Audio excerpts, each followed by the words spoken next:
میں آج کے ایجنڈے کے مطابق تنظیم کے بارے میں آگاہی، ممبرشپ کے مقاصد اور فوائد اور کمیٹی کی تشکیل، اور آخر میں جو ہے وہ ثانیہ بلدی فیکٹری فائل کی برسی کے حوالے سے اس پروگرام کے ایجنڈے میں شامل کیا گیا ہے۔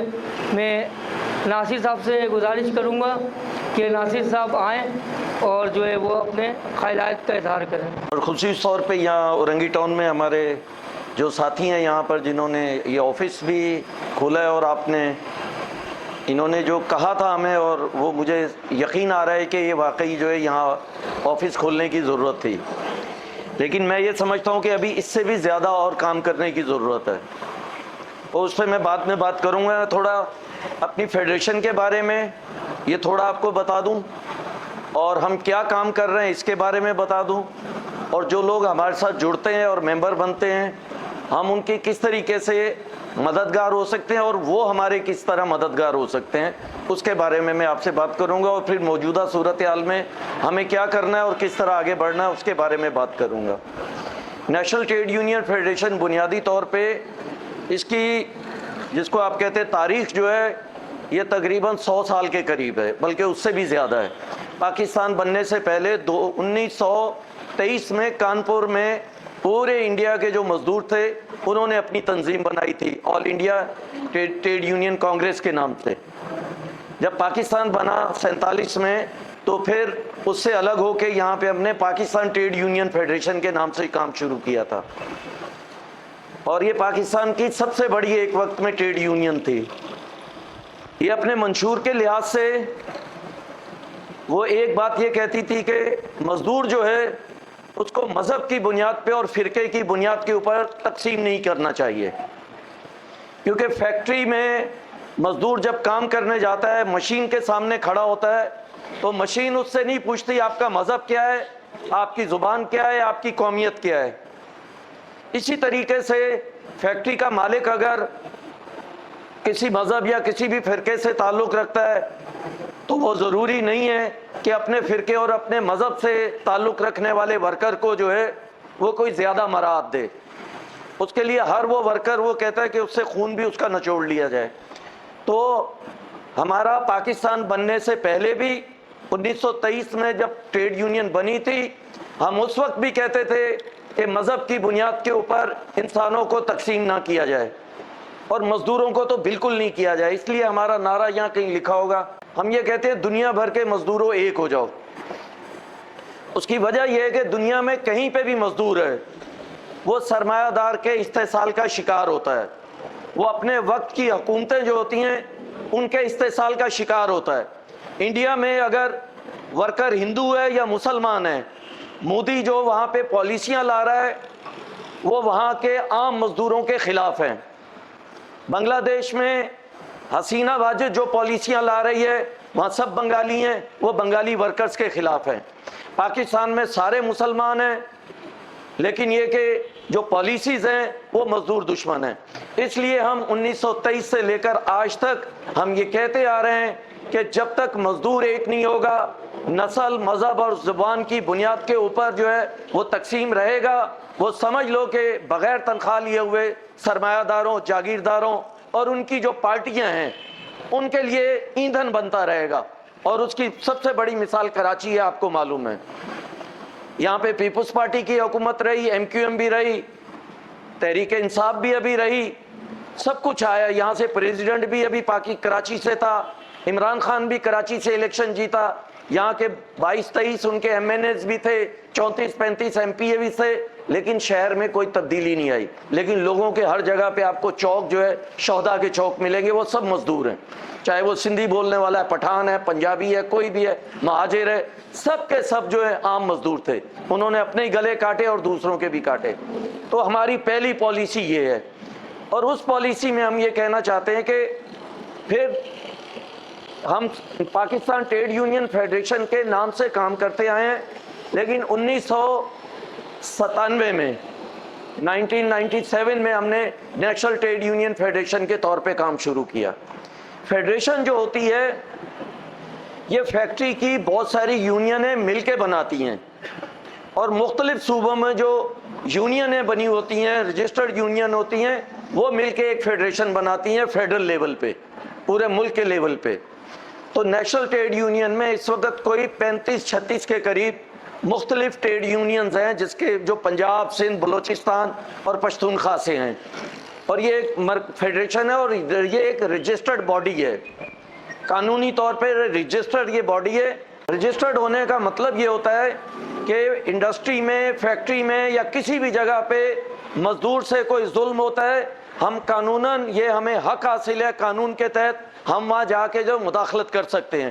کسی فیکٹری میں ورکر کو نکالا گیا ہے، ان کو تنخواہ کم دی جاتی ہے، ان کو اوور ٹائم نہیں دیا جاتا، کسی عورت سے زیادتی ہوتی ہے، تو ہم اس کے خلاف قانونی یہ ہمیں حق ہے، کوئی اور تنظیم جا کے یہ نہیں کر سکتی، یہ ہمارا حق ہے کہ ہم جا کے یہ کہہ سکتے ہیں ہم فیڈریشن ہیں اور ہم یہ کر رہے ہیں۔ اس طریقے سے ہم جو ہیں پاکستان میں ہی نہیں، ہم انٹرنیشنلی ایک انڈسٹریل گلوبل یونین ہے، اگر آپ گوگل کریں تو آپ کو نظر آئے گا، اس کے 5 کروڑ کے قریب ممبر ہیں پوری دنیا میں، دنیا کے ہر ملک میں وہ گلوبل یونین ہے، ہم اس کے ممبر ہیں۔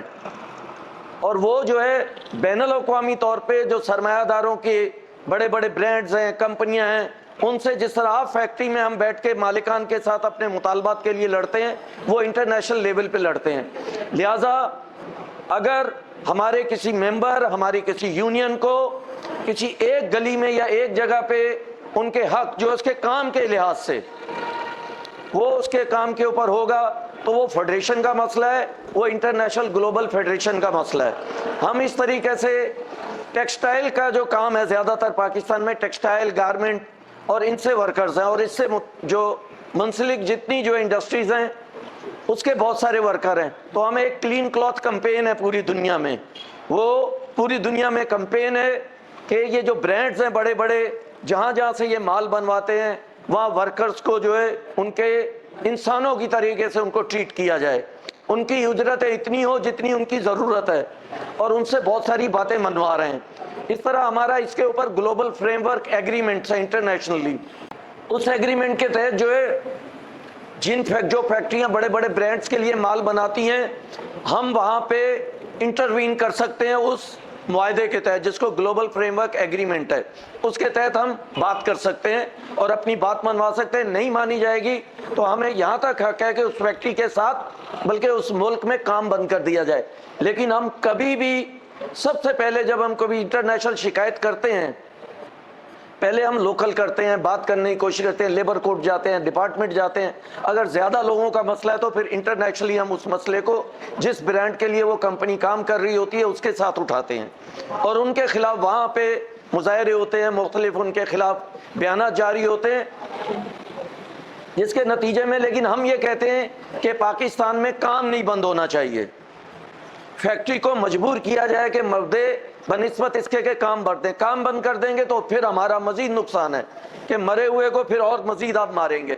تو ہمارا ہمیشہ سے یہ رہا ہے، اس لیے ہم سے بہت سارے انڈسٹریلسٹ بہت زیادہ خوفزدہ ہوتے ہیں، خصوصی طور پہ ٹیکسٹائل اور گارمنٹ کے، تو ہمارے خلاف وہ استعمال بھی کرتے ہیں ہمیں کہ ہمارے خلاف مختلف ذرائع سے ہمیں پریشر ڈالنے کی بھی کوشش کرتے ہیں۔ نیشنل ٹریڈ یونین فیڈریشن کی وجہ سے، جیسے میں ہوں، میں گورننگ باڈی کا ممبر تھا سندھ سوشل سیکیورٹی انسٹیٹیوٹ کا، سیسی جس کو کہتے ہیں، جہاں کے لیے ضروری ہے کہ جو بھی ورکر کسی فیکٹری، کسی کارخانے میں، کسی بھی کام کی جگہ پر، ایون کسی دکان پہ کام کرتا ہے، اس کے لیے ضروری ہے اس کا مالک جو ہے اس کو سوشل سیکیورٹی سے رجسٹرڈ کروائے۔ سوشل سیکیورٹی سے رجسٹرڈ کروانے کا مطلب یہ ہے کہ نہ صرف اس ورکر بر اس کی فیملی، اگر اس کے وائف ہے، بچے ہیں، والدین ہیں اور ماں ہے، اس کا مفت علاج کیا جائے، وہ بیمار ہو جائے تو اس کی تنخواہ کا کچھ حصہ کچھ ٹائم تک جو ہے وہ سوشل سیکیورٹی دے۔